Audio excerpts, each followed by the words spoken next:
2-3 రోజుల్లో మున్సిపల్ ఎన్నికల నోటిఫికేషన్ రానుందని మంత్రి ఉత్తమ్ కుమార్ రెడ్డి అన్నారు. నిజామాబాద్లో నిర్వహించిన మున్సిపల్ ఎన్నికల సమీక్ష సమావేశంలో పాల్గొన్న ఉత్తమ్ కుమార్ రాష్ట్రంలో అన్ని మున్సిపాలిటీలను అభివృద్ధి చేస్తామని తెలిపారు. గత కార్పొరేషన్ ఎన్నికల్లో కాంగ్రెస్ పనితీరు బాగోలేదని, ఈ కార్పొరేషన్ ఎన్నికతోటి నిజామాబాద్ చరిత్ర మారబోతుందని అన్నారు. వచ్చే కార్పొరేషన్ ఎన్నికల్లోనూ కాంగ్రెస్దే గెలుపని మంత్రి ఉత్తమ్ కుమార్ ధీమా వ్యక్తం చేశారు.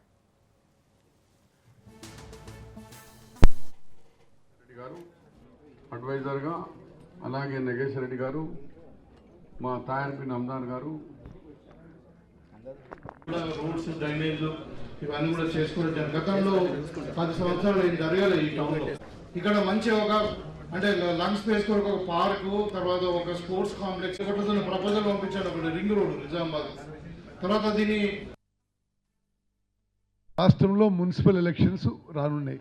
ఇక 2, 3, 4 రోజుల్లో ఎలక్షన్ నోటిఫికేషన్ వచ్చి నామినేషన్స్ ప్రక్రియ మొదలవుతుంది. ఫిబ్రవరి 2వ వారంలో పోలింగ్ డేట్ ఉంటుంది.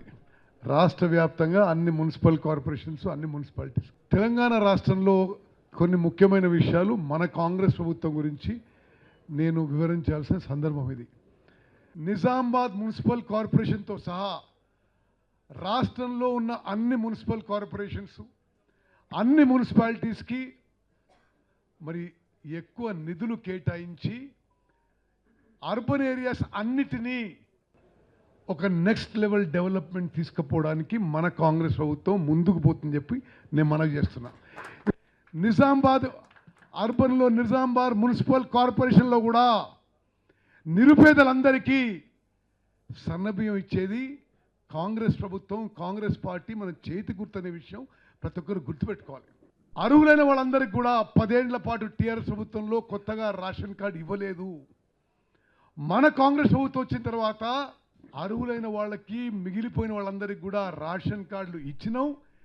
నిజామాబాద్ మున్సిపల్ కార్పొరేషన్లో కొత్త అర్హత ఉండి కొత్త రేషన్ కార్డు రాని వారు ఎవరైనా ఉంటే, అదేవిధంగా పాత రేషన్ కార్డులో కుటుంబ సభ్యులు చేర్పించాలంటే ఇప్పుడు కూడా చేర్పిస్తామని చెప్పి, కొత్త రేషన్ కార్డు ఇస్తామని చెప్పి